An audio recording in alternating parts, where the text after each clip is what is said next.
Merci na bino nyonso balandi ya émission monene Grand Forum awa na Perfect Télévision.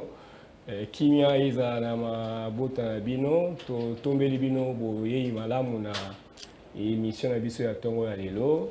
Émission ekokambama na ngai Justin Manyongo mopandisa awa na Perfect Télévision. Bino moko bomoni ezali mopandisa ngo bazalaka ntango nyonso tuna bino te Jacques Dikou a s'excuser moi nzoto eningani moke yango na souci ya ko servir bino tokoka kotika bino bongo te sans que boyeba mboka ekotambola ndenge nini yango toye ko pesa maboko pour que tokoka kolobela makambo etali mboka na ntongo na lelo nayebi ke bino nyonso tu bozali kolanda bisika o bozali actualité na Congo ezali dominé na boyei ya roi Philippe na mwasi na etoloba reine Mathilde awa na Congo visite oyo ezali koloba mingi esalamate depuis plusieurs années bato ebele bazali kokommente sur ntina na yango to importance na yango à part wana tozali na agression bitumba oyo M23 alukeli biso oyo tozali ezali kosilisa biso tozozwa pongi te atonga invité na biso abaza na plateau to partager mayele ndenge nini tokoki kosala pour que tozwa solution to tozwa boyebi na basije wana mibale na plateau na biso tozali na ba invité bazali minei tokobanda na monsieur Herman Twaba bazali membre ya Union Sacrée na pesi mbote mingi ndeko journaliste rectificatif Mukeza Herman Tumba. Merci encore l'occasion de Gina Tongo Alelo pour na komeka kolobela marambaza koleka na mboka na biso depuis Congo ezali Congo tikeli kofanda kimia tamu keteti kino lelo to meka kolanda na ba source nyonso to yeba e banda ndenge nini e koma ndenge nini e pelo koni to ko sala pour Congo na biso e fanda na kimia mbote pe na ba invité nous sur le plateau pour te raisonner ensemble sur l'avenir et les devenir de notre grand Congo. Merci beaucoup. Na pembeli na tozali na monsieur Cyprien Wechi, yazali analyste politique to tombeli boye madame. Pas analyste politique, journaliste, il y a les amis de Wechi, premier média, il y a diaspora congolaise. Tosalaki enquête sur l'origine et un conflit. Yango toyena ba image nabiso parce que pour le moment, sur le plan international, le Congo n'est pas agressé. Bon, makambo nazoloba, eza yanga ité, eza la communauté internationale parce que ils ont énervé batebele, netoye na ba image. Toyebiso batu ya quatrième pouvoir, tolingi ko aider Congo nabiso. Pour tozala derrière notre drapeau, pour te défendre Congo Nabiso. Et pour cela, il faut venir avec les images, na idéologie à Saint-Thomas, télévision et sa radio té, au lobby, oye na image. Les lots, bokoye ba origine, y a conflit, et position, y a communauté internationale. Matondo mingi to kolega na ngambo na tozali na Messi Nestor Kipala yazali moto ya PPRD parti ya mwana mboka Joseph Kabila. Mbote na yo. Mbote ndiko journaliste na sepeli mingi invitation na yo. Na pesi mbote na président national na biso ya PPRD Joseph Kabila Kabange ezali anepe moi oye abotamaki esika zali na Lubumbashi na pesi joyeux anniversaire na dada Jeannette Ono. Ndeko tozali toujours ko compatir na bande na biso bazali kufa na est. Chaque jour, Kimi Ezate. Donc, malgré tout ce que nous avait promis dans le régime Oyo, mais du jour au jour, bande konabiso bazali ko kufa, yango ezali ko sala biso pasi, tozo ebate tozo kende wapi, régime Oyo prometaki biso tout, mais aujourd'hui, nous voyons encore rien du tout. Tokozongela yango mwana mboka Nestor Kipala toza na tango pona kolobela nyonso wana. Pembeli na yo mo yangani na biso ya suka Maître Claude Ngoma yazali à nouvelle élan ya Adolphe Musique. Mbote mwana mboka. Mbote mingi ndeko na ngai également mbote na ba débatteur na zuli baku ya ko beta na bango lelo lisolo ya Congo ko analyser et puis na ba téléspectateurs au bazali belé bazwami ya kolanda de partout de milliers de téléspectateurs. En tout cas, na yeko plaider pour un débat républicain et surtout un débat pour la nation. Voilà, tukubanda émission na biso tonga lelo. D'abord tokosenga na bolimbi c'est pour tozui moi retard ya kobanda. Sans plus tarder tokokota na vif ya sujet. Ezali bongo boye ya roi de Belge Philippe awa na mboka. Tokobanda na moyangani ya Union Sacrée awa na plateau. Mwana mboka ya Mane Touba. Pona nini roi pona yo na makanisi na yo aponi tango oyo po a visiter RDC. Merci aux journalistes. Donc, je rectifie encore, ils allaient Herman Tumba, pas Touba. Ah, Bolimbis. Bolimbis. Pour les téléspectateurs, ils ont massacré un Congo. Bolimbis, Bolimbis.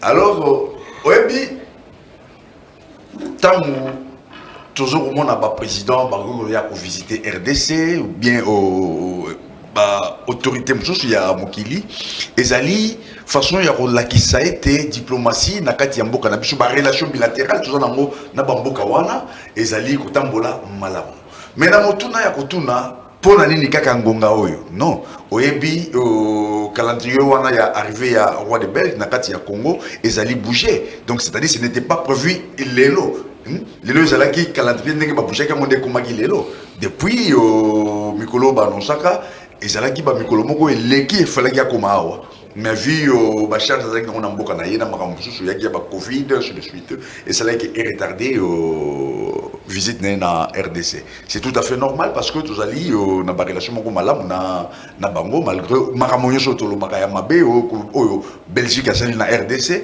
mais cela ne nous empêcherait pas ya ko continuer ya ko zala na ba relation na bango alors le moment n'est pas choisi parce qu'il y a ce que nous appelons aujourd'hui guerre. Moi, je dis, je parle de la guerre parce que nous sommes là devant la guerre la perfection contre la simplicité. Donc, les alliés, moment où ils ont choisi de mais le col est tombé. Et il y a beaucoup de Makambouana, il y a pas quoi courter ou bien quoi arrêter visite parce que nous sommes agressés, parce que nous sommes en guerre contre le Rwanda. Non, il faut ailleurs le col là-bas que rappelle la musique ailleurs pour vivre Makambouana pembeni. D'ailleurs na agenda là azali à Kendeti à comme na Sud Kivu. Ce n'est pas tout simplement pour na palper Makambo isolé. Kuna azana ba Makambo ya kosala kuna même na misu à mon appel Makambo yo Rwanda zo sala na RDC. D'accord. Mon amour Cyprien Wechi, balobi visite ezali pour la diplomatie agissante. Aye apo nangonga parce que mon konzambo ka diplomatie na ezali makasi yango aponi ayo moni ndenge. Oui, bon, on peut dire oui et non. Comment ça? Oui, c'est-à-dire président Félix depuis accession à pouvoir, a sali ba voyage ébélé. Et puis, Yemoko a traité Makambo y a relations internationales et à plusieurs fois les rois des Belges Mbakaye. Bon, c'est tout à fait normal que les rois belges viennent visiter aussi les Congo. Ngai nazo mon visite à roi et ça est complète parce que zolobela Makambo oya mutu yate. D'abord, aujourd'hui, Akoya a décoré l'ancien combattant. Or, la Belgique doit beaucoup d'argent aux anciens combattants. Et vers les années 70, la Belgique avait débloqué 180 millions de francs belges à l'époque pour indemniser la prime de guerre. Il y a ancien combattant à 40-45, Montawana et Komaki na Congote. Balobaki que c'est le maréchal, né Azouaki Montawana, biso les amis de Wechi, to salaki enquête, et ça maréchal te. Basalaki compensation. Donc, les Congo devaient de l'argent à la Belgique. C'est-à-dire, leur basalaki, réalisation. Biso tozwa ki biloko ya ba belge, ya ba commerçants belges. Donc les Congo devaient de l'argent na ba acquérir ba belge ou bazaki na ba société et la Belgique devrait l'argent aux anciens combattants. Ne ba salaki compensation. Or, bafuta nyongwa na mbongo ba anciens combattants. Ya ba anciens combattants. Donc ba acquérir ba tout oyo bazwa ki biloko ya ba belge Batu bafuta ki nyongo na bango des primes à anciens combattants. Aujourd'hui, on décore ancien combattant qui a 100 ans. On devrait quand même parler de cette histoire. En administration, on ne fait pas la compensation. La compensation est illégale. Si on comprend une fois que basalani compensation on a ba annulé en non, compensation est à la carte. Belgique a foutu mbongo ya ba ancien combattant, Congo a foutu mbongo ya ba ancien propriétaire, ya ba biloko, ya ba acquéreur ou ba zouaki. D'accord. Donc des choses différentes. Deux, il y a eu en 2001, 2002 la commission Lumumba. La commission Lumumba, les amis de Wechi, ont participé où la Belgique a reconnu la responsabilité morale et à mort et à Lumumba.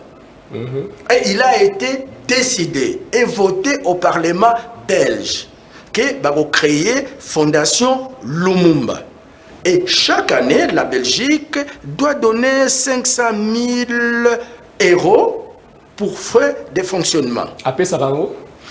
De 2001 à 2021, ça fait 21 ans. La Belgique n'a jamais déboursé même 1 euro. Donc, sur ce plan-là, la Belgique doit à la Fondation Lumumba plus de 10 millions. D'accord. Et il était question pour les frais de démarrage que la Belgique paye 3 750 000 €. Donc, la Belgique... Donc, on les a sujets sensibles où l'idée de l'obéla yangote. éviter. Dans tous les pays, fonctionnaka na 4e pouvoir presse. Sauf au Congo, oyo ba néglige kabiso. Maintenant, yango toye maintenant na ba document, biloko nyo seza en image. D'accord, j'espère que Baboya Mbappé pour commissaire d'enquête wana. Moi mboka Nestor qui parle roi des Belges aye. Balobi diplomatie agissante. Félix Tshisekedi boloba ki atambola rapamba legisala air touriste tala ba qualificatif roi ye wana ye. Et c'est besoin sous niveau bolo. Vraiment eza passe na bandi ko régime na régime où tu apprendre ba mot français à makasi hein auto bosana ngo na régime comme ils sont dans les sensationnels donc toujours apprendre groupes armés aux répliques impitoyables mais si les répliques impitoyables tout le monde a raté. Les hommes de Godenga balobaka diplomatie agissante. On a dit que ça va dire na banda kuna bango ou bien ça na fonctionnement en boka. Kasi waye wana zoya. Je vous dis yo mon Jean-Claude Banda m'a dit diplomatie agissante. Azola na passeport. Hein? Donc ba le konyo surtout na diplomatie agissante. Na bi roi belge d'abord, il faut senga d'abord ba congolais pardon. Na mabe onyo surtout Belgique à sala Congo, pe à sala Congo. Il faut basenga peuple congolais pardon roi belge et puis au moment la visite ya roi belge awa et kozala na fonté moni ndenge ndeko les amis we chalobi ce qui est beaucoup plus essentiel et kozala débatité au monde na bandeko na biso baza bato sensationnel et au monde ba bando chaka makele na ba réseau c'est pour depuis les années roi belge ayate donc faut y a visite na ye donc congolais roye bango te puis ekoye banate ya rabo bake bakanga ba photo ne ba mesana ba selfie tout le monde a diplomatie agissante ba ela biso Kagame ba benga frère ba betele maboko na Martin et après Kagame continue à tuer nos frères na est diplomatie au bazo ça on bazo maîtriser en côté na fond bazo ça ba diplomatie moko sensationnelle c'est-à-dire il y a ko sepelisa tel aya ba congolais ba ko beta maboko mais na fond na ngo o pas problème réel o il faut ça la résoudre et cause la résoudre ni débatité au mona moto zanga na yo to bima plateau to kota na ba réseaux sociaux o kaka makelele kaka o ça fait autant d'années et roi belge acha makolo au mona après era ko kende rien de spécial. Diplomatie agissante au bazo de bandeko ya union sacrée au bazai ko yiba misolo ya mboka pona ba poche na bango na majorité na bango yango wana bazo kende ko pesa biso ba défaite na armée na biso armée aza na morale ya kobunda mais bango bazolongola armée morale wana tokozongela tovanda na la diplomatie agissante toyebi ke tokolobela mambo ya guerre eza deuxième sujet mais balobi roi azoya ako restituer patrimoine à Congo oyo ba spoliaka na époque ya colonisation ako décorer soldats anciens combattants papa wa mokolo ningi akufa kutukala mingi te donc pour la bino nyonso to wana eza le côté ndeko oyo Belgique azo devoir na Congo c'est plus que ça na biso to soki politique ya mboka na biso ezali déséquilibré déstabilisé du jour au jour c'est entre autres la Belgique je vous dis que non bako attaquer né à problème té na visite ya roi belge wana bango eko bénéficier bango pour na ba photo bako kanga ba photo ba selfie et puis bako kumisa mais les nés à problème ils ne vont pas attaquer to yebi batu na biso bazala batu moko ba yiko sepela mingi mais les nés à problème ils vont rien faire tout ça après quelques jours on va encore revenir ici pour vous dire que non. Qu'est-ce que cela a apporté? Mais le roi belge doit d'abord demander pardon aux Congolais. Namado basala Congo. Tina lelo. D'accord. Tokozongela après évolution de la situation. Moi namboka Claude Ngoma pour na yo makanisi na yo zandeni la visite ya roi oyo lezo salama lelo.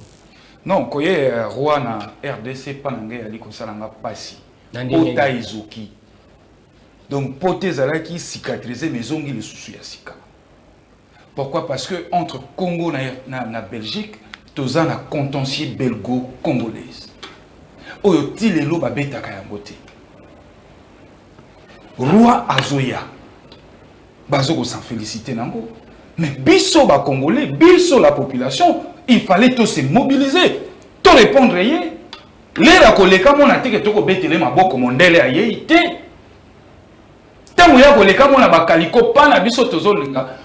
La qui sait que ma belle bango basala is kangami nyonso na kati ya sanduku moko oto benga kango contentieux belgo congolais. Donc to yamba wate mais to finga yi.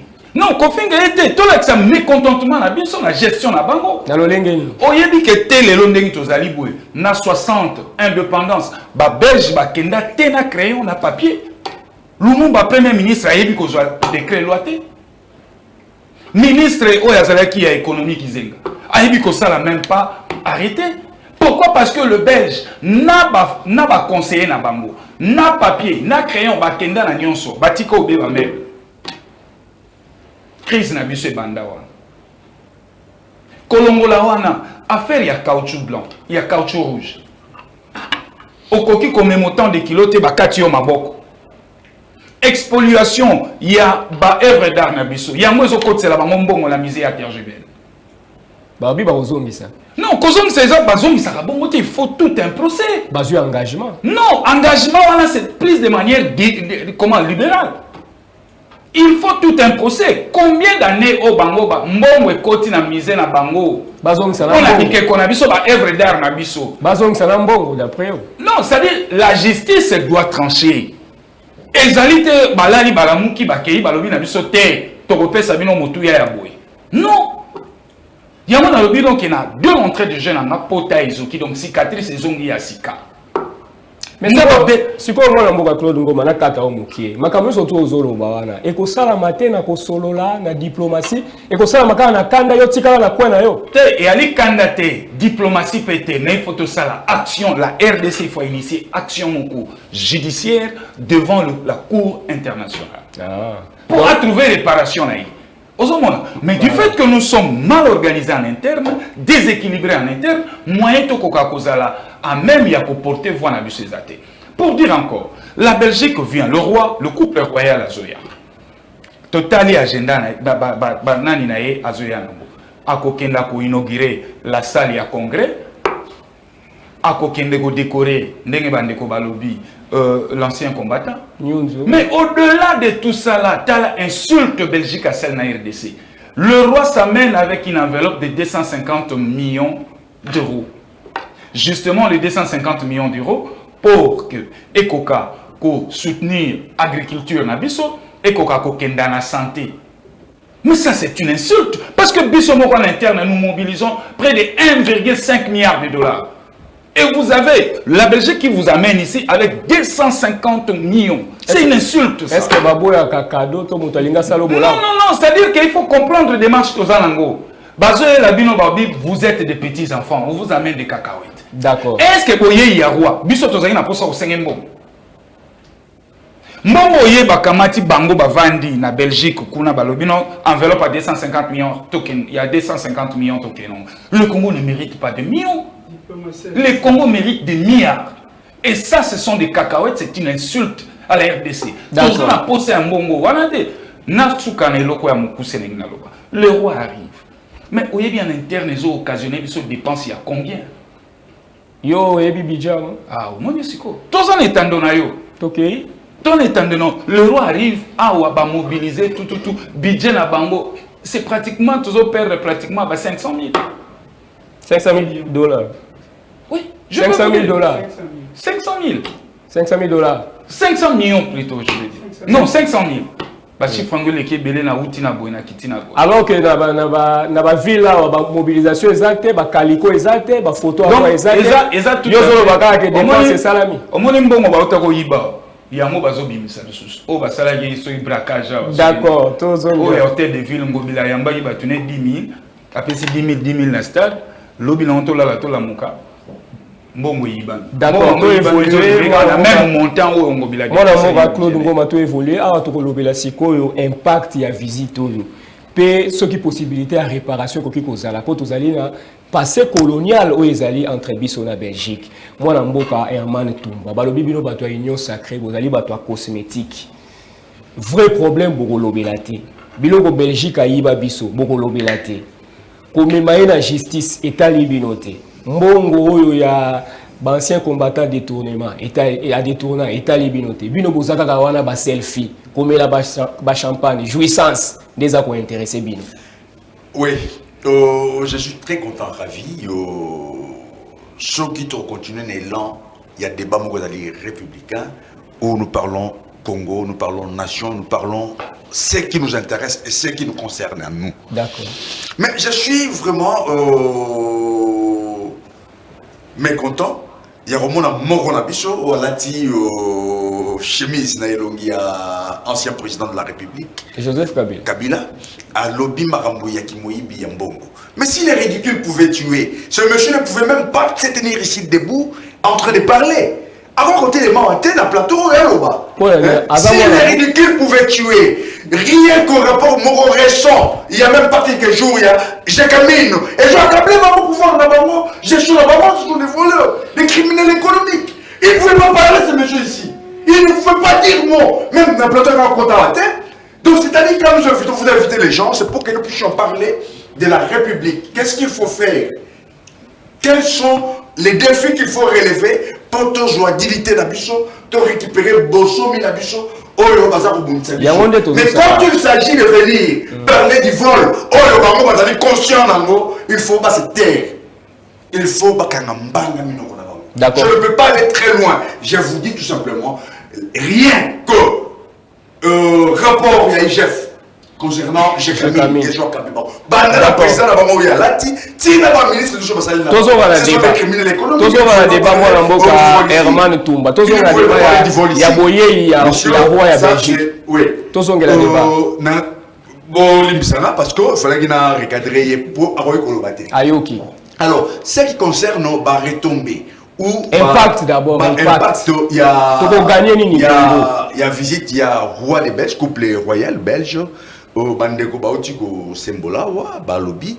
Nous avons des contentieux qui n'ont pas été jusqu'à présent réglés. Mais Balobi bino mobeti en Okara. Non. C'est-à-dire quoi? Il y a des choses qui se disent au Namsu et le Bamaraté. Vous êtes conscients avec nous, il y a certaines choses.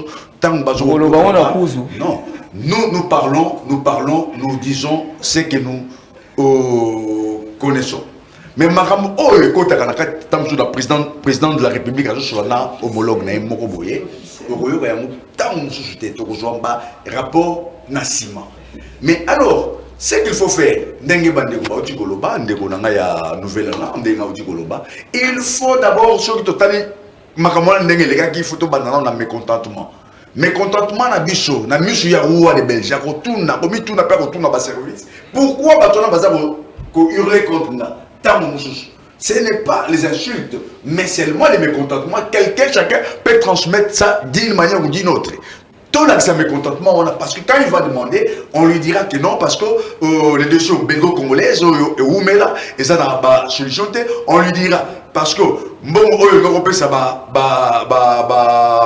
ancien combattant, na période et combattre la compensation, alors que la compensation, ça l'a raté, on lui dira, parce que, Makambo, il va la fondation. Au Belgique, pour ça dans la fondation Lumumba et ça l'a maté parce que c'est ça. Donc c'est alors que Aboui comme on a moyen de décanter Makamwana. Mais il faut que c'est la politique. Tout ne se décante pas automatiquement. Mais moi, je suis un peu de temps. Je suis un peu de mécontentement. Mais je continue à l'union sacrée. Je suis la mobilisation. Mais la mobilisation est spectaculaire. Vous avez une contradiction. Mon cher maître venait de le dire ici. L'accueil ou pas l'accueil. Les mécontentements, ça fait partir. Il y a accueil. Pour ça, les mécontentements, on se dit ok, place pour l'antenne, pour ça, on est. Mais il faut le mobiliser pour ça mécontentement. Mais la mobilisation. Dans cette mobilisation, il y a des gens qui vont manifester cela. À moins que sache, ces gens-là, dirais-je, dans la manifestation, Bagouakou. Il y a pas toujours le bas. Pourquoi ça n'a pas été ceux qui sont bien votés, ça n'a pas mécontentement. Mais bien sûr, pourquoi tu retiens la Nantela? Peut-être que Nantela est endoïque, mais sinon, ce sont l'une des solutions, voie plutôt, au mécontentement na biso, na plateau et à télévision na bino. D'accord, moi, je suis un histoire qui parle là, balobi, nous sommes la TVT. Makambo ba contentieux makambo surtout bolobi wana bakoloba ona kuvu tango président kozala na roi na ba officiel na kati ya ndako moko ya bien ba ko expliquer makambo wana donc bino abozo sala populisme et puis deuxièmement donc bino batu ya Joseph Kabila boko olobelo côté pour mboka réaction et surtout impact to ko gagner ni Congo ko gagner ni na visite oyebi ndeko batu ya union sacrée faut bazarandi na soni ndeko vraiment tout n'est pas sacré qui fabriqué comment bakoye bisayo ezali na kimoyibi ici si on veut identifier régime à Félix Tshisekedi ezali régime ya ba détourner ezali régime où ezana idéalité monsieur régime ya ba détourner tant que tene maponami ba pesa qui est présidence ba pesa qui est majorité azana moto a sombi na mbongo ya l'État. Si nous voyons, non, moi je dis non, mais c'est le peuple, non. Il a été élu, non. La présidence, le peuple a fait ça qui est présidence. Mais la majorité, c'est ça qui était. Mais à Saliboli, comme la majorité, la billet de banque, si on veut parler de détourner, c'est dans votre régime, monsieur. Yo, peut-être des partis des années. Au moins, on n'a pas Kabila, à Komikuna, tout le monde a Komikuna. Oh, j'ai fait l'enquête de la ministre de la Santé, 300 millions de dollars. Moungane a lobbyé Zanga, des prédécesseurs. Et Tenyazawa, mais 300 millions de dollars. Le lot oiseau, il a 250 millions. Pendant que vous détournez plus que ça, Mobila, où tu vois ça là-bas, la commune a parti et concurrence même de pèse. La commune au Bunda, on a barreau. C'est-à-dire ceux qui les lots. Tous on a un débat. Tout le monde a détourné, les anti-valets. Et c'est un régime à Félix Tshisekedi. Tout le monde a détourné à 100 jours. 100 jours va coûter plus de 700 millions de dollars. Merci. Mais orienté dans la maison préfabriquée, 57 millions de dollars. Aujourd'hui, tous ces détournés sont dehors. Dans la grâce présidentielle. Voilà, donc ça dit, si j'ai mon colomo sous, impact, il y a visite, il y a Congo pour gagner. Au moins, visite, il y a roi. Ah, pour la bango, il y a une déjouissance. Bango, bango, c'est payé. Bango, ça, la selfie. Mais faut il y a problème, il va y bien voter. Mais à répondre, moi, Nestor qui parle à la Katomoke. Alors, Bibi, vous avez des populisme. Nous sommes dans la TVT. Tant que vous avez beaucoup de la contentieux, vous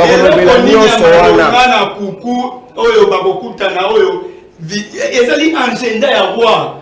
Aza n'importe qui t'est. Et puis, ils allaient que bavandi na parti politique ne bolo. Ils allaient agenda ya roi, c'est-à-dire oh il fait salama, ils ont déjà prévu. Bango ne va gérer na imprévu à mon bazo kokaté. Je vous dis pour na bango arriver à roi ils allaient jouissance. pendant que non ndeko na biso ya nouvelle ezali nde pota oyo visite wana ekotumbo yango au lieu ya ko mobiliser ndenge bazo mobiliser parce qu'ils ont fait sortir même l'argent à caisse à l'état pour la kotina batu kolata ba polo ya kokende ko beta maboko omona ndenge ba betela Kagame maboko Kagame ko mabande ko to isa bango wana zali tiwer ya bande ko na biso na est mais ba détourner que congolais ba binono yonani obo ya Kagame na stade de martyr plein yepe abeta ki maboko mais lelo tozongi wapi mais ko pesa biso raison que non Kagame ne va pas changer. C'est-à-dire que c'est Kabila qui traitait très mal avec Kagame, mais je pense que non, nous allons faire autrement. Mais autrement, les M23 surgit encore. D'accord, tu reçois la dossier M23. Pour la moi, Namboka Herman qui parle là, impact, Nestor Boulimbisi. Impact des alités na visite ya roi. Je vous dis, Wakoya nandi akozonga eloko moko ya malonga bakoya na mweza tala déjà enveloppe oyo roi zoya kofinga ba congolais. Pendant que ces régimes détournent plus que ça, kende na bantema ba détournement mbongo wana kutomoni régime mona ngoka eloko te mais les régimes va mobiliser plus que ça roi ko kende na yango. Ozo comprendre bango ezali jouissance pona nini bakanga ba photo na roi zela mona to mona mabuya ya na Kagame selfie un ministre donc bango baza wana pona jouissance ndeko okomona ekuna c'est-à-dire eko apporter la solution moko te na makambo et parce que na isogoni les problèmes réels ne sera pas débattus. Pour la régime ezali kaka jouissance na période na bango roi yaki na reine pour la bango ya wana ya problème ne sera jamais débattu. Il faut même pas s'attendre. Voilà Moka Cyprien Wechi Ozali journaliste pe ou analyse ka makambo ya Congo la question congolaise visite au ya roi impact na ngwe kozala nini mo union sacrée awa lobby ba remarque oyo sali Félix Tshisekedi na ba union sacrée ba prévoir ko lobela makambo wana mais ba ko lobela yango boyete ba ko lobela yango na cercle fermé na roi ba contentieux makambo ba mbongo makambo ba ancien combattant ba beti yango karaté ba ko lobela yango mais ba ko lobela yango na place moko o esengeli kaka bango na roi yo moni oza satisfait na voyage à roi impact est positif. Ah bon? Oui, parce que Congolais ne voient que les trains qui arrivent en retard. Voilà, il faut critiquer. Nazan Naye, d'accord, lorsqu'à lobby, il faut traiter les problèmes des fonds. Avant de traiter les problèmes des fonds, il y a l'autre partie. Il faut la partie Mosusu pour approcher, pour vendre, pour traiter les problèmes à fond. Et puis, d'un côté, Nabiso. On accuse que la Belgique. Nous devons dire merci à la Belgique d'avoir gardé Œuvre Wana. Pour garder. Tu fais ça merci na Moïbi. Non, Aza Moïbi. Mokayi bagi biso eloko bombeli biso to lo bagi merci pour bombela biso. Désolé la ngombo. Boti kanga ina kende na suka ya raisonnement na ngai et puis bokoya poser question. Madame. Moïbi azwaki biloko na biso.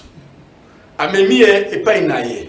Pour regarder biloko na biso ba biloko wana il faut ba température na ba mise ba œuvre mosusu oya ba 1800 solo boti yango na moi e kobeba donc moyibi wana agardaki biloko wana aza moyibi a bien non pas moyibi a bien il a gardé il n'a pas vendu lera kozongisa biloko awa.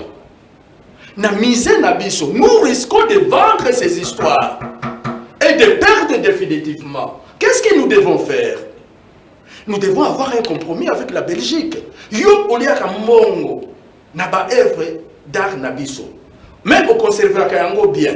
Conserver, tout se partager ba mongo. Pour nangai, ba œuvre wana, il faut rester na Belgique, mais ba reconnaître yango sur le plan judiciaire que ça va œuvre na propriété à reconnaître d'abord que esa propriété il y a RDC mais ba conserver yango na Belgique et puis chaque année la Belgique nous paye parce qu'il y a des gens qui viennent maintenant ceux qui sont ngiawa ba œuvre wana ba lukaka yango na ba tu oyo ba conserver ka ba œuvre tokoteka ba œuvre il faut d'abord se connaître nous les Congolais. D'abord, miser na biso. Et ça, na ba infrastructure, ya regarder ba œuvre wana te. Mais tu peux ça yango. Est-ce que c'est sorcier? Donc ça yango, mais toza na notion ya entretien te. D'accord. Mon kabila ça qui ba route. Awa, boulevard Babiloko Nyonso. 2010, les rois de Belgique étaient venus. Boulevard, gare centrale. Et c'est là qui est bien. Maintenant, qu'il n'est côté de la Belgique, Fontaine, il y a 1960, ils ont fonctionné. Nous n'avons pas cette notion, il y a entretien. D'accord. Alors, il faut d'abord reconnaître faiblesse Nabiso avant de négocier avec les autres. Il faut qu'on reconnaisse la faiblesse d'Abisso. Bisso te reconnaîtra Kate. Car Koloba. On ne peut pas résoudre pays na Koloba. Moi, Namboka Cyprien, pour yo impact ya visite aux alliés culturels. Non, positif, c'est-à-dire Mouibi aye kovanda. Pozongi selo kwa yibaki. Non, c'est-à-dire à reconnaître d'abord azongisa biloko oyo aibaki. Et puis, biso toza na revendication na biso. Là, la kovanda wana, à décorer, par exemple, l'ancien combattant. On peut réclamer aussi, mongo ya ba ancien combattant, ba pesa la ba famille na bango. Deux, on peut réclamer aussi la fondation Lumumba. Il y a 14 millions. D'accord, on a compris. Donc, sur ce plan-là, c'est positif. Maintenant, oyo, baba de Union Sacrée, na FCC, bon. Et ça a animé des débat. Et ça a animé des débats importants. Pour nous, moi, je suis Claude Ngoma. Hollandi, moi, Union Sacrée. À l'objet, inquiétude, nous surtout prendre en compte et pas le président. Mais il y a des populisme. Pas le président, ils sont les amis de Wetchi, parce que je ne suis pas. Donc, je n'ai pas dit que mes études n'aillent pas prendre Yango. Tu es inquiétude, il y a bateau, il va résoudre le problème. C'est une bonne façon de réfléchir. Okay. Donc, s'il y a lieu que Maramouana et comme parce que tout ça est en ce qui est Holanda, je en compte. Mais ce qui est Holanda, c'est-à-dire, tant que vous avez revendiqué, il y a manifestation, c'est-à-dire, vous avez accueilli, vous avez hurlement, pour un mécontentement. Je ne dis pas que le président de la République doit automatiquement, que je me toujours le compte, mais seulement, je suis au courant que nous avons des contentieux avec la Belgique, nous avons tel contentieux en Belgique. Maître Claude Ngoma, une réaction et surtout impact pour nous concrètement la visite. Monsieur Cyprien Wetchi a talissi biso bolam ya visite à l'obésali positif. Bon, tango bon, c'est légitime hein, pour moi Mboka Wetchi également pour les autres amis. Mais quand nous autres qui nous réfléchir. Belgique RTC. Lelo moi Mboka tu. Na masolo na yazanango na Belgique ou soit au Royaume, il y a Belgique. Il y a une commission qui est en place. Oyo eko kenda pour discuter de manière technique. Commission y a été. Ba bisaki biso ba relu qui a le monde koya. Mais ba cause c'est là ba relu qui a le monde comme si on achetait des biscuits aux enfants. Non, il faut pas ça. Mais le monde d'abord a confié dans ba circonstances moko mobolo. Flou. Est-ce que mort y a Lumumba na famille naïe il faisait la carte résumé na retour il y a Bareluc et puis Lumumba n'a pas été tué seul. La famille de Polo, la famille d'Okito nous sommes et sengeli toti en place il y a on a plaidé toujours Koloba en interne il faut une forte capacité de mobilisation et d'organisation. Tant que tu as une capacité d'organisation en interne mais toujours qu'il y a des négocier vague. Et que nakokenda des amours nande konanga Wetchi tango alobi que ba œuvre d'art wana esengeli tikala kuna meto solo lana bango to ça protocole d'accord moi il faut que ça ba détourner du genre il y a partenariat on risque ba teka ba tableau wana kaka boy non moi je ne vois pas ça comme ça d'abord ba œuvre wana eza ba œuvre moko esalami na maboko na intelligence ya bakoko na biso na maboko ce que osenga entretien zo senga ka moi coup de pince pour la poussière. Et côté chimique, et côté le côté, et à naturel. Mais la température, température, il y a bien des années. Moi j'ai visité et j'ai les images. J'ai visité. Comment c'est les Non. Ça, c'est l'eau il y a 1800. Même pour déplacer. Mais c'est là Même pour déplacer. Non. Vous parlez de l'histoire. ce ne sont pas des choses qu'on a fabriquées. C'est moi qui ai la parole. Il faut appeler un spécialiste. Mais c'est Il Cyprien. faut appeler un spécialiste. Les spécialistes, c'est Un nous-mêmes, spécialiste. c'est nos ancêtres. Non, moi tu ne connais pas. Bolim ici, monsieur Cyprien. Même moi j'ai la parole. S'il vous plaît. Non. Des connaisseurs qui Il parlent faut là-bas. fabriquer la conservation. Bakongolais bazolanda biso. Mais La conservation pour avant que cela soit amené en Europe, c'était conservé ici. Mais c'est Cyprien, on n'a pas quitté Mais au avant, Takio. c'était comment? Bolimbisi, toyoka makanisi ya ndeko Congo. même bois oyo. Après 100 ans, vous avez la même couleur. Donc, il faut même couleur. Si c'est pas en Europe, là, ça non, la chambre. Bazana ba moyen. Voilà. Il y a des spécialistes qui étudient ça pour conserver la même couleur. Je vous dis, c'est Même les nos momies, ancêtres qui même ont les fait ça. momies, on est en India, Avant que c'est en Europe, c'est conservé ici chez nous. Mais c'est il y a un budget. Mais c'est Cyprien, mais c'est Cyprien, 100 oui. millions pour conserver. Mais c'est Cyprien, oui. On débourse chaque année. Mais c'est Est-ce oui. qu'ici on peut débourser 100 millions? Mais c'est wechi. Non. Wala makanisi na yo mais c'est neso qui parle. Tola na pe makanisi ya mwana mboka. Toza la démocratie te. Oyo lobi Il o faut éviter imposer seulement à de voter. prendre de l'Europe. C'est ce qui nous Bolimbisi. détruit. Bolimbisi. Mwana mboka. Ça fait très mal parce que bah œuvre d'art tozoloba ezali expression ya culture na biso. Et moi étant que nationaliste na mona culture ya ngai bake bakangeli yango na musée moko à l'étranger ezosala bambongo kuna. Moi je dis ba œuvre d'art na biso esengeli zonga mais ekoki ozonga te neti Belgique apesi biso cadeau. Non, il faut négocier yango par le voie judiciaire.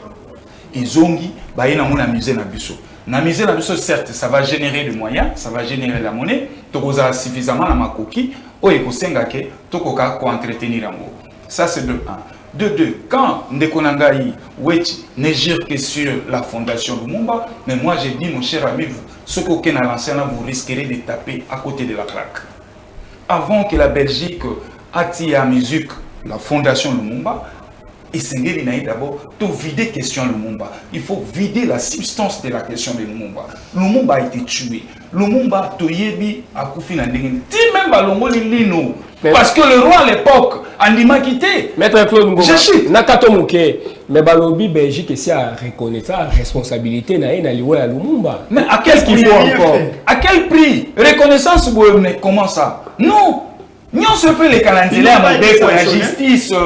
Parce que le roi à l'époque a quitté que Lumumba koufi. Bon, gardez pas. Lumumba koufa. Bolimbisi. Nazo chité wana. Pour le roi andima que réellement babomi Lumumba, il fallait pas me mêler Lino. Et ici, moi, je vais encore aller plus loin. Lino Bagozom, c'est la biso barélika Lumumba. Est-ce que basali yango ADN? Ce qui basali ADN, on peut attester réellement qu'ils Lino à Lumumba. Et ceux qui basali ADN, on a que la partie congolaise a 2 représentants na kati kuna po ata la test wana est-ce que c'est authentique. Bolimbisi pour to clôturer, to boucler la boucle la dossier oyo, vous avez na 1 minute pour la réparation to moni to parole politique la gagne pas na yo mona moka Claude Ngoma. To moni yo ozali on dirait na kanda makasi contre Belgique. Siko po to zonga normal biso na Belgique. Réparation il y a passé colonial. Et c'est tout ça concrètement pour yo na bato bazako représenter opinion na yo bozala satisfait. Alors, école canadienne, il faut un cadre de concertation et de dialogue sincère entre les deux parties. Voyez-vous que la Belgique a eu Babama Benyon sur Salibiso pendant plus de 85 ans. Et au-delà de ça, Belgique, il faut réparer. Parce que je vais vous dire même plus loin. Anvers a été construite dans Mbongoya, Congo. C'est comme ça que Monique Anvers, Port Yamoune, les Bongo Basale, Port Europe. Et Tongami, les 4 derniers quais. Et Tongami spécialement dans Mbongoya, Elisabethville. Les 4 derniers quais. Il y a Port Anvers. Il y a Souka. Et donc, il y a cadre moko. Il y a concertation, il y a dialogue de manière sincère. Et que la Belgique n'a qu'à réparer au yaé. Au cas contraire, ce qui n'a dit là, il y a masolo, il y a dialogue, il y a cadre. Le Congo, mon pays, ma patrie, a se retrouvé en plein droit de saisir les instances judiciaires internationales. Merci. Ndeko Nestor qui parle. Diopé, Tozomona, Yozali, presque, presque 20 à guerre contre Belgique. Solution pour Nayo, pour Bisso na Belgique, to bongisa ki bondeko, pour Bazali Banoko na Bisso.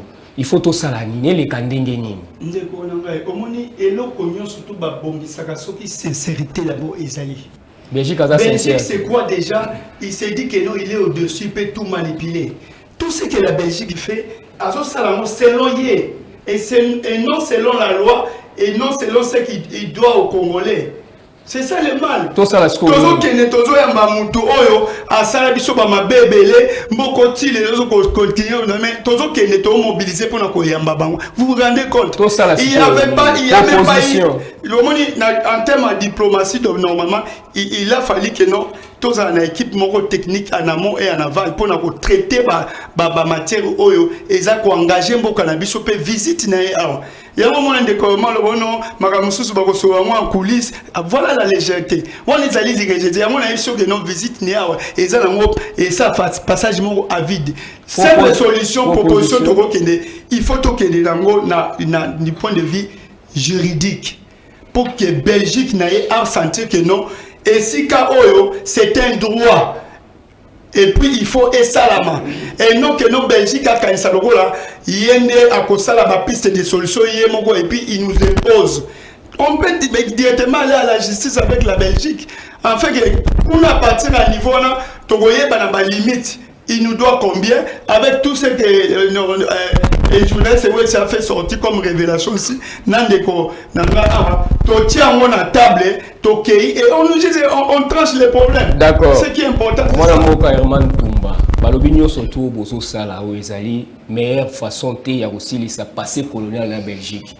Yo pona yo. Tout au début les débats doivent être républicains. Il faut que nous puissions réfléchir, raisonner. Pour comprendre qu'est-ce qu'il faut faire.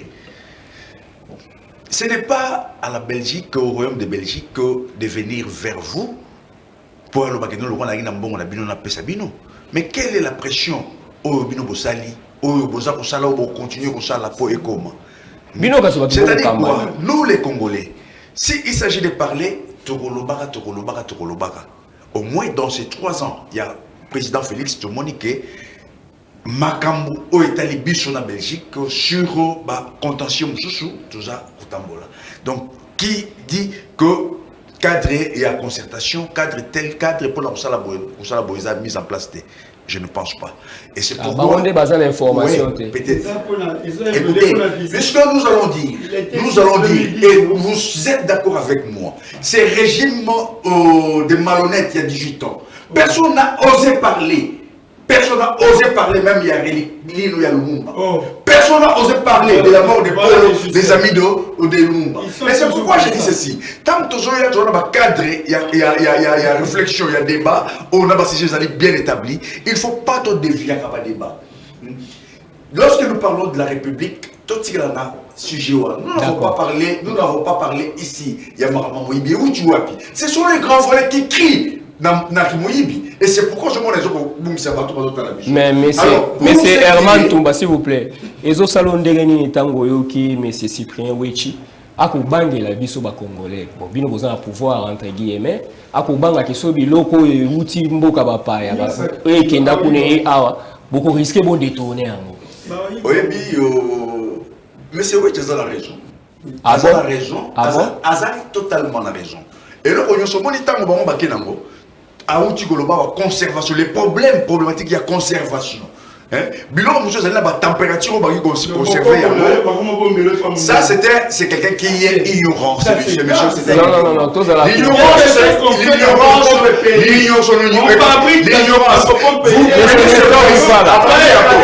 écoutez, monsieur, tu as parlé, je te laissais. Mais c'est comme ça. Je te conseille, joignons sur le bas si ça débat. Merci. Parce que on lobby, laissez les autres parler, monsieur. Oh là là. Laissez les autres parler. Laissez les autres parler. Tolérance. Laissez les autres parler. Et ça n'est pas bien. On dit Libaya Oyo. Et voilà Toyo. Non, là, ça conserve. Peut-être que toujours Kolobé, la conservation, Toloba, obligé d'Ariamo, Ezali, il y a modèle Nini. Libaya, même sur le Saliba siècle et Polaka, Vous comprenez? Mais il y a des matières où ça pour protéger D'accord. Mais bilo quoi n'était quand même. Donc là quelque part, non. La vente, vol, ils allaient dimension sous. Mais toi, dans la conservation, vous allez mal conserver. Il faut que dans la conservation, avant de envisager, est-ce que tu ou tu parce que les allez caractéristiques de bicho, ils allaient pas congolais. Pour que nous, il faut faire dans un moment, nous allons tout les camins. Na 37 milliards de pays. D'accord, d'accord. Merci, monsieur Herman Toumba. Monsieur Cyprien Wechi. Conservation, c'est-à-dire, les Belges nous ont laissé 55 000 km de routes. Aujourd'hui, même pas 5. Chaque kilomètre, il y avait un cantonnier. On payait les cantonniers. Maréchal Yaya qui a longo les cantonniers. Les lots, tout ça, la baroute. Tout ça, a le même problème, il y a conservation. 2. Pour la bande Konabiso, tout ça, a souci moko. Sur les fonds, on parle, hein, la même chose, c'est la forme. Bande Konabiso, basé na information té. De Konangai, à Lobi, Makambo, ya Mutuya. Je peux vous dire que famille Lumumba, na Lido Martin, c'est où Yakoma qui livre, basé na Belgique au tribunal, sur le plan judiciaire, pour déterminer montant et indemnisation. D'accord. Concernant maintenant la commission Lumumba, Babiloko Nyoso, Basusi Nayo Nyoso était traité dans la commission Lumumba. Dans la commission Lumumba, il y avait 4 Congolais qui sont passés, Papa Nendaka, Papa Andele, Papa Kalonji et Papa Kibwe. Ils ont tout parlé. Batu Nyoso Bazalaki impliqué dans la mort de Lumumba, dans la commission Lumumba, les cas qui ont. D'accord. On va pas refaire l'histoire ici. Monsieur Wechi, on va changer les amis de Wechi, tout ça, Babiloko Nyoso wana. Na période Oyo, il fallait maintenant qu'on projette audition Yandele, audition ya Kibwe. Tokei na bato oyo bazosala makambo ya commission ya nini ya retour ya relique ya Lumumba ba fermer ba porte. On ne peut pas avancer dans un pays où on veut non. Merci monsieur Cyprien. On va changer les sujets. Oui, on va changer les sujets. 1 minute 30 secondes oui. Donc c'est que PPRD a comme kosala na inyo sake nde oyo IDPS abane kosala na PPRD makambo nyonso président Kabila abane kosala ezaki mabe tout comme les lots bango makambo nyonso président Félix ya kosala eza mabe. Ça profite à qui? À Paul Kagame toko démontrer. D'accord, c'est une bonne transition d'ailleurs en parlant de Paul Kagame toko kota na sujet na biso ya mibale ya moko ya lelo. Oui, ezali ndenge nini tokoki kosala po tosukisa agression oyo tozali kovivre lelo na mondelo ya ekolo oyo euti na kote ya bato na biso bandeko na biso toloba bafrère na biso ya Afrique ya Rwanda. Sikoyo basolution ezali kouta de partout. Mais na tongo ya lelo forum grand forum amekaki un peu na collaboration na monsieur Cyprien Wechi komeka un peu pour retracer origine ya conflit oyo lelo toza ko se retrouver guerre tozobenga ngo guerre d'agression Rwanda za ko attaquer biso grand forum de na lobaki bolimbi simuke et rekouraki na expertise ya mwana mboka Cyprien Wechi kuluka koyeba ko retracer origine ya conflit euti wapi. Sans plus tarder, ceux qui naza boyokani moko na bande kwa régie to kosenga bati la biso dans nos premiers éléments pour toyeba pour se situer moké. Je pense qu'il faut aller jusqu'au bout du processus, mais aussi faut-il aller jusqu'en profondeur du problème que nos deux pays héritent de la colonisation. Quand une partie du territoire rwandais s'est retrouvée au Congo, mais curieusement, les habitants de cette région peinent à recouvrer la nationalité congolaise à part entière. Quand une partie du territoire rwandais s'est retrouvée au Congo,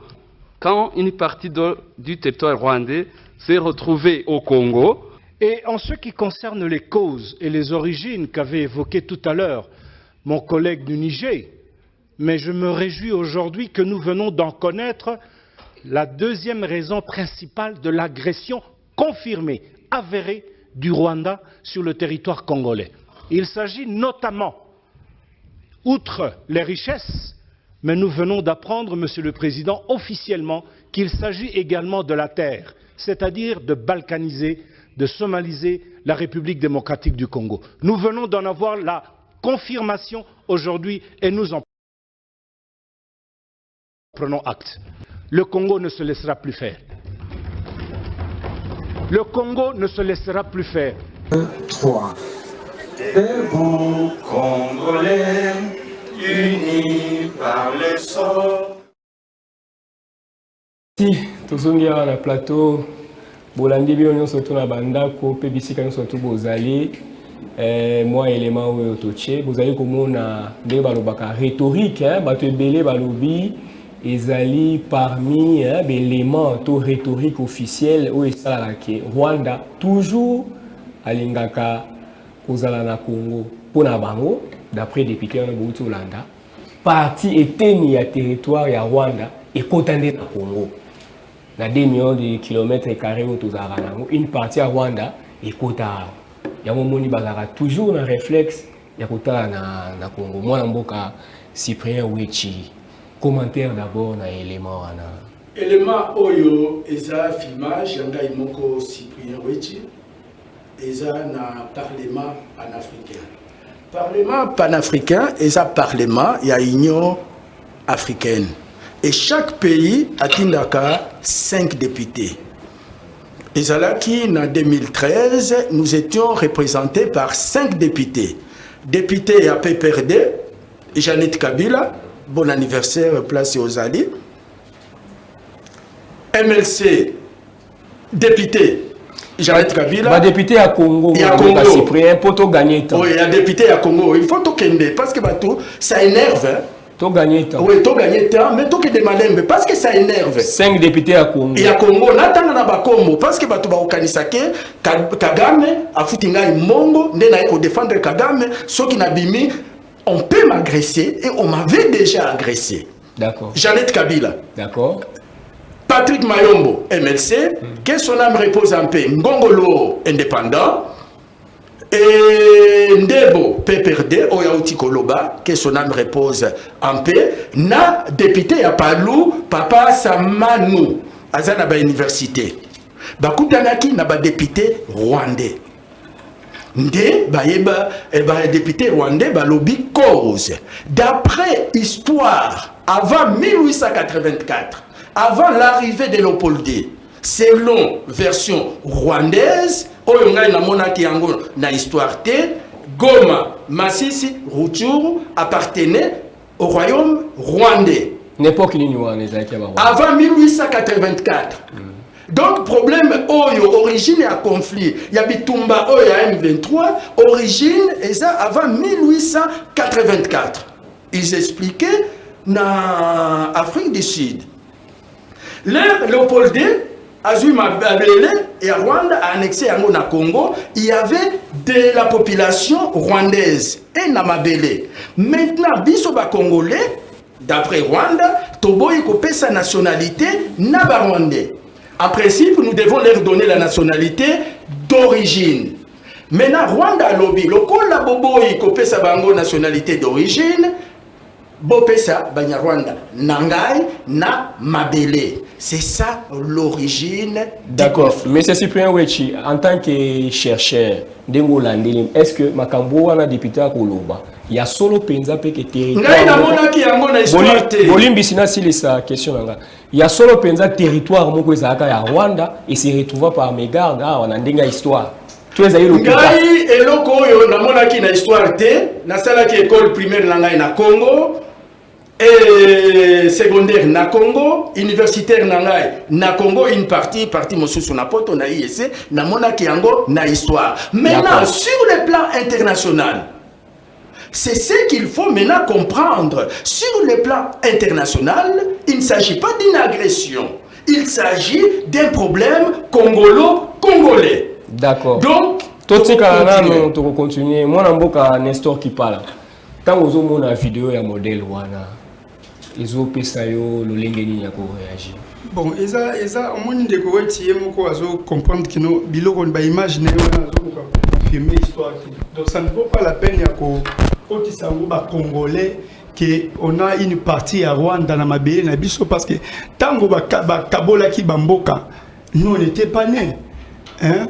Mais Alobi a sali enquête. Oui, ma enquête, mais lui-même il ne s'est pas certifié par rapport à l'histoire du pays. Est-ce que tu l'origine on va je ne peux pas nous permettre de dire ce que je n'ai pas dit parce qu'il a beaucoup de non, va bien. Mais c'est d'abord, si pour pas critiquer le salaire non, si pour pas critiquer le salaire démocratie. Non, pas démocratie. Oyo, et ça, dialogue et après PRD dans la FCCT. Les gens sont très... Non. Ce n'est pas moi. Mais c'est Cyprien. D'abord nos députés. Excusez-moi, je n'ai pas terminé. Non, police a débat à Linga. Non, une minute. Ce sont nos députés. Député rwandais, député Nabiso, député Nabiso Bakendaki Afrique du Sud, Nambongo ya Congolais. Il fallait le Parlement. Parlementaire, avertir, Congolais. C'est qu'il faut condamner, député Congolais. Ngani Nakendaki, Nambongo Nangari, en tant que journaliste, dans le travail d'investigation, mais c'est Cyprien. Calmez-vous, mais c'est Cyprien. Mais c'est Cyprien. Battez ce raison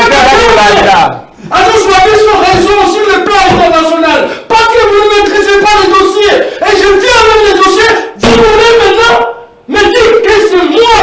Mais c'est Cyprien. Je n'ai pas donné réplique. Malembe, Tokita. Je n'ai pas donné réplique pour les Congo. C'est le même ton que j'ai aussi à Genève. Tokita Moké. Ce n'est pas moi. S'il vous plaît, monsieur Cyprien. Monsieur Cyprien. Monsieur Cyprien, Batuba Rolanda de partout. Batuba de partout parce que j'ai risqué la bimie à ma bête qui est dans sa mouture à Kagame. Je suis pas mouture à Kagame. Je suis parti avec mon argent propre pour vous montrer l'origine du conflit. Les Rwandais réclament des terres congolaises. Merci. Moi, Namboka Nestor qui parle. Ce qui est élément, il est clair qu'ils allaient députés à Rwanda pour Loba. Est-ce qu'on remet en cause Motoana Zali vivant? Mais c'est Cyprien, gardez calme. Azali député à Rwanda. Est-ce qu'il s'est confirmé cette histoire-là? Il dit il est né au... C'est confirmé sur le plan international. C'est confirmé sur le plan international. C'est pourquoi c'est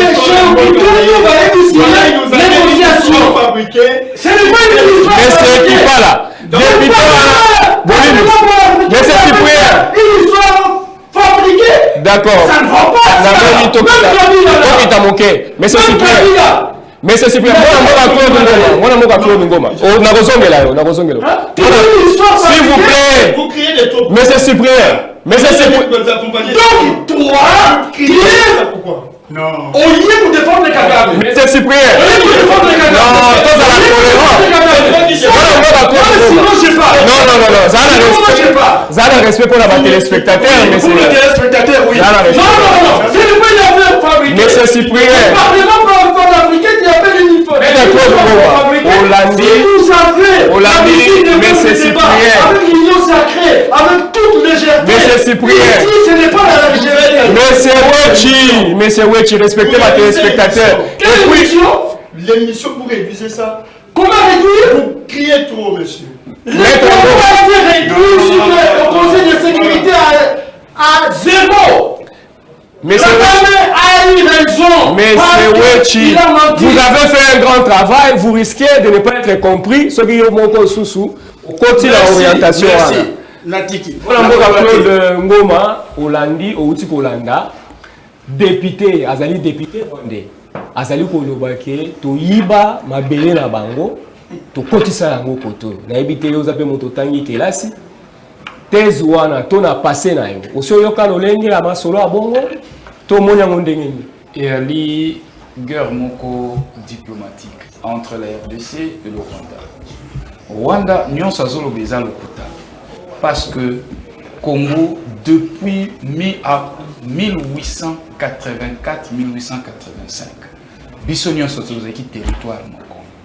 Na première guerre mondiale l'Allemagne a yé à kati biteni wana. Baké na négociation ezaki ba colonie allemande. Akati Rwanda, Ouganda, Burundi. Après la négociation, le roi de Belge a pesé, aïe, a zongisi yango. C'est pourquoi biso ne se banda olia monnaie moko. Et puis après, aïe, kokabwana. Bango baki batiki yango zomona ki ba frontière ya Congo depuis Berlin. Telelo ezali ndenge wana. Alors, ce que za bongo ndenge Kagame na lokuta na yazo kokende na ba lobby nyonso koteka lokuta poison mabele na biso. Kagame na Rwanda va produire biso l'ancienne carte géographique où ils ont effectivement ba Rwanda azaki na kati ya Congo na biso mabele na ye. D'où etumba tozo bunda Rwanda azana problème ya mabele. Superficie à Rwanda et à Limuke. Population na ça fait 12 millions d'habitants. Ils ont mata PIB na bango ils ont mata. Bah, comme on a un problème à terre, si on divise aujourd'hui superficie na bango divisé par les 12 millions d'habitants, ça vous fera baza au moins 200 par kilomètre carré. Alors que Bisso Congo, aujourd'hui Bisso 105 millions divisé par 2 445 kilomètres carrés, au moins à Kitoza 2 par comment je vais dire par kilomètre carré. 45. Voilà. Donc ils ont le coût. Mais maintenant Tale sika biso Congo tozo koka ko se défendre te tozo ko kenda à la défensive au lieu de kenda en offensive du fait que tozali mal organisé en interne Congo toali à kokabwana même na balobi na biso l'homme politique lelo na scientifique na professeur biso na se trouver na siète moko ya politique to comme où est la pouvoir alors l'élite intellectuelle oh yazali ba prof d'université tout ça va le lobby sont carrefour mon côté politique alors qui doit j'arrive alors na katuana donc on a joué percussion donc comment la piste de solution sima tout les malans wana moi na mboka Herman Tumba Olandi député ya au parlement ya Rwanda donc biso nde to arabo to yebakate to yiba mabele moko ya Rwanda ekota koto ndenge aux arabes to yebakate yango bango balandela ka yango akanishwa mo nyango 1884 Congo ezali ezako exister bazo benga Congo belge tozo mona Rwanda Burundi et ainsi de suite mais malgré ça ils ndenge mo to kala ba province na biso awa tozo na ba limitation oyebi ke no wanza kasai limite na mo suki awa et ainsi de suite et je ne pense pas que cette revendication si cela s'avérait vrai ou c'était vrai et il y a cette revendication allait dater des années, des siècles même. Non, donc, on les a pas 2013. Non, la revendication. Donc, tout le baquet, revendication, on a fait ça là. Il y a pas de décennie. Je comprends. Revendication, banda 59. Banda 59. Revendication, Oyo. Il y a Madeleine à Rwanda depuis 59. Avant même tous indépendants. Et alors, Toyebi Nyoso Zakoleka. Kagame, bon matabo kita, c'est quelqu'un qui n'a pas la vérité dans sa bouche.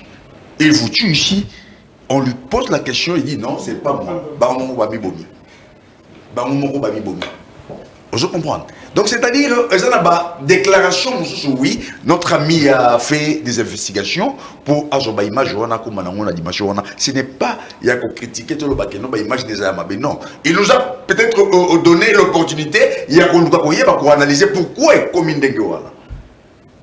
Pourquoi il est comme Ndengouana. Et ceux qui est comme Ndengouana, ce sont eux qui ont revendiqué. Et les députés n'ont pas répliqué. Mais après cette réplique-là, et l'Oronini, et l'Andani, et Salami, et te croiser ma boko. Et c'est pourquoi tout le monde y a gréché, je continue. Est-ce que vous avez une sacrée? Vous en avez donné, vous avez dit, nous parlons, écoutez un peu. quand nous parlons de la République, nous n'avons pas de couleur politique. Il ne faut pas... Dans la lobby union sacrée, nazozala moi mingi na offensif pour bino boko kamba. Bango ba kopiko loba, mais bazan la signature. Ici, non. Tant que vous avez télémila Rwanda, parce que vous avez agressé Congo, vous en avez parti parce que ça rend perfect. Non. Prenons l'exemple, il y a Ukraine. Est-ce qu'il n'y a pas de parti politique en Ukraine? Mais quand il s'agit de parler République, il ne doit pas y avoir l'union sacrée, PPRD, Nouvelle-Élan. Non. Nous devons mettre à Outikoloba. Qu'est-ce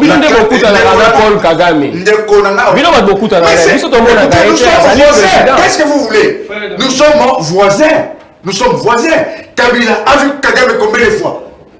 Il était président, nous sommes voisins. Il y a une relation bilatérale. Mais qu'est-ce qu'il y a? Les problèmes n'est même pas seulement Kagame, c'est nous, à l'interne. Pourquoi? Scientifique, parce que nous avons des géographes, des photographes, et sur les suites, il y a des limitations, qui peuvent aussi intégrer les débats, mais qui ne le font pas, parce que tout le monde cherche à être politicien. Où sommes-nous? Quel moyen il faut leur donner?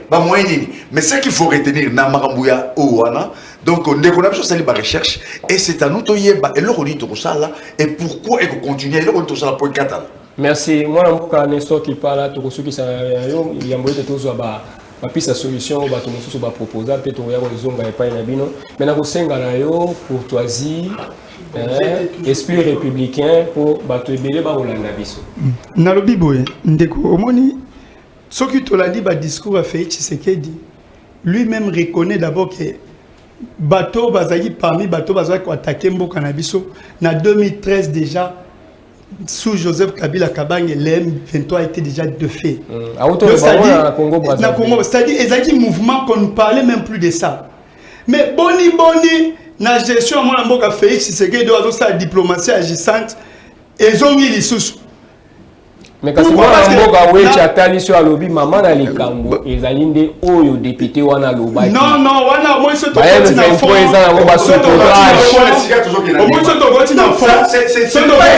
mais c'est quand on dit il ne faut pas amener des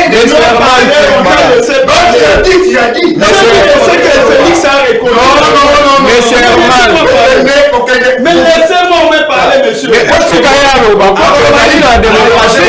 à déranger bateau. Moi, ça, c'est pas la République. Nous ne parlons pas la République avec lui. République, vous nous aimez. Donc, on a toujours la solution, mais il y a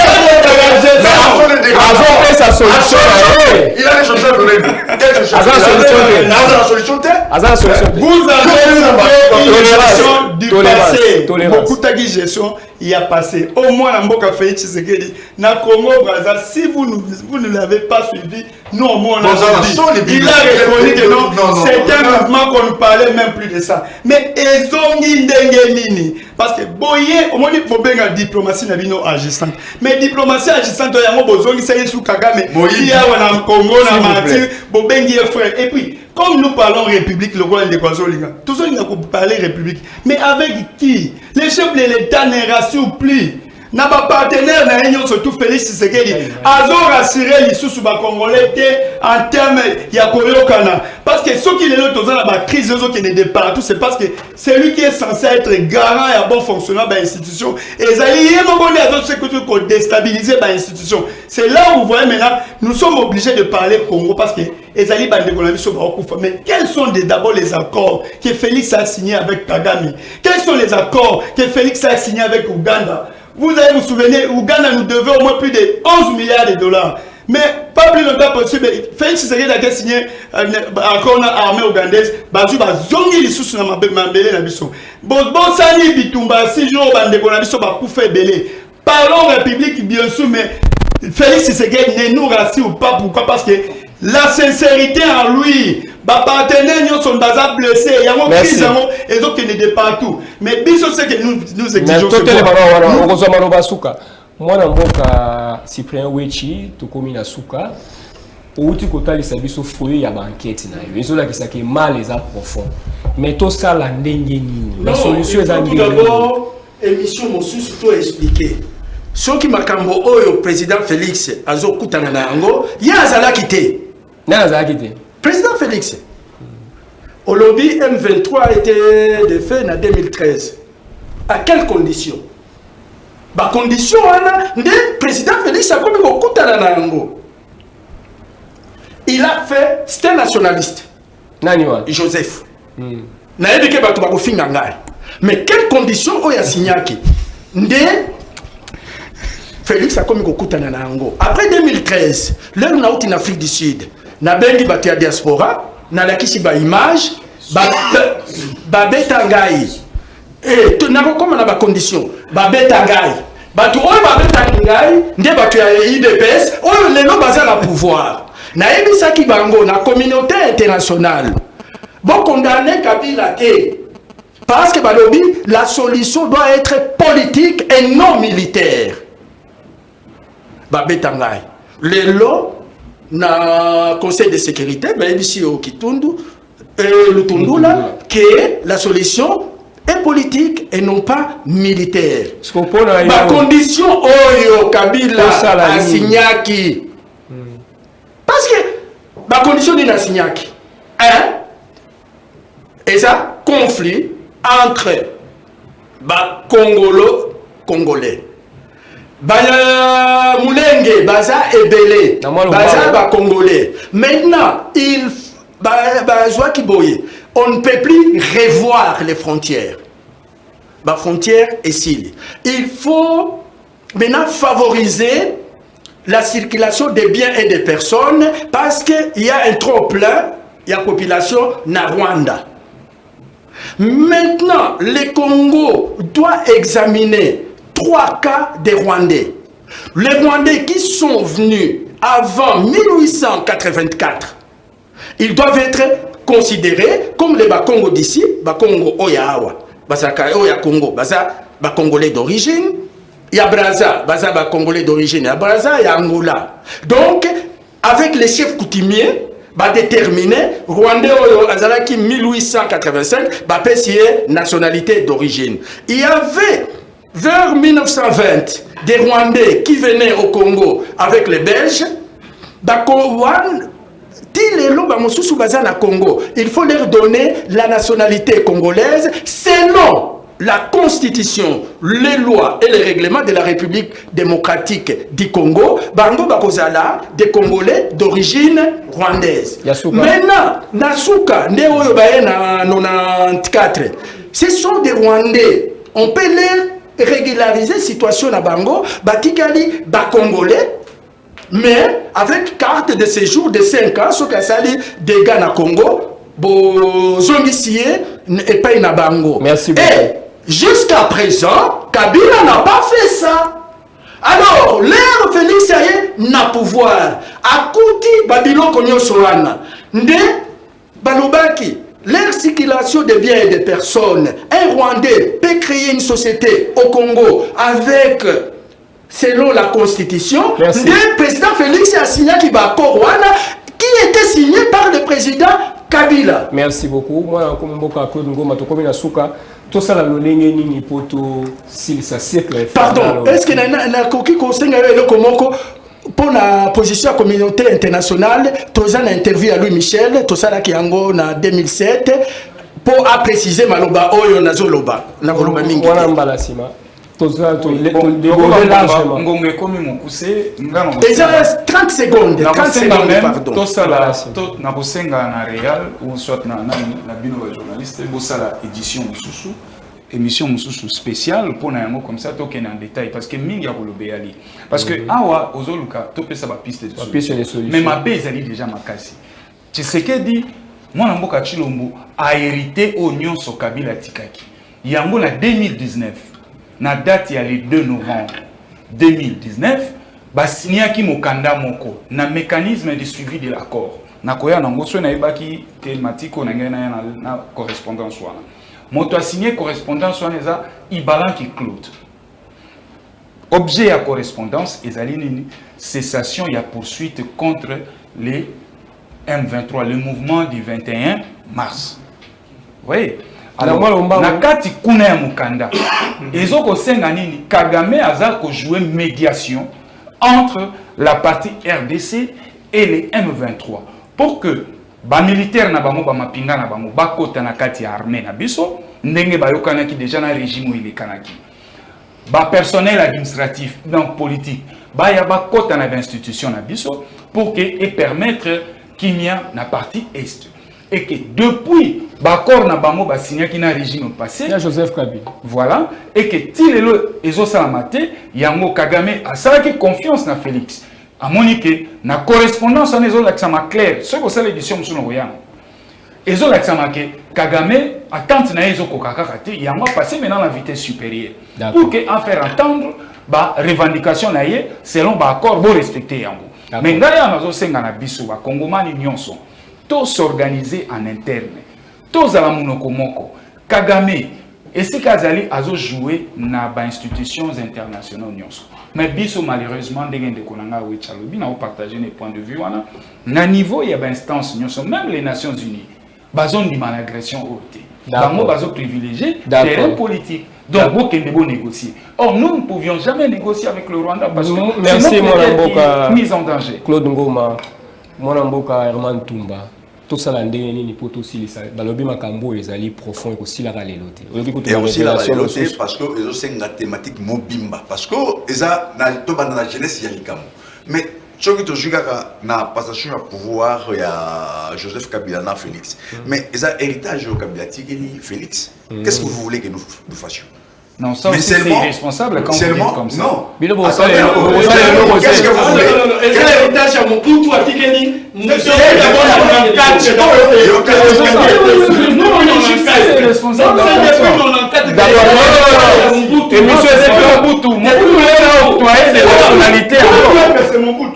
Il faut féliciter Kabila. Si aujourd'hui on a Congo, c'est grâce à Kabila. Il faut une thématique tournée dans le document de la Kissi. D'accord. Cela ne veut pas dire que moi, je suis pas là. Tout ce qui se passe là, va charger Bino. Et puis, on va émission aussi. D'accord. Non, mais c'est un man. Il y a une fois sur ça. Mais c'est un man. Il y a une conclusion mais c'est un man. Une minute. Héritage Félix a joué dans ma boîte à Kabila. Mais c'est non, ça c'est des compétences.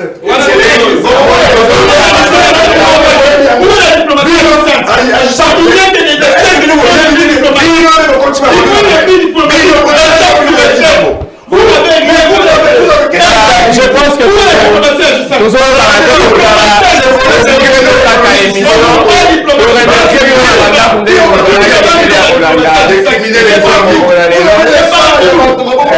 bye bye.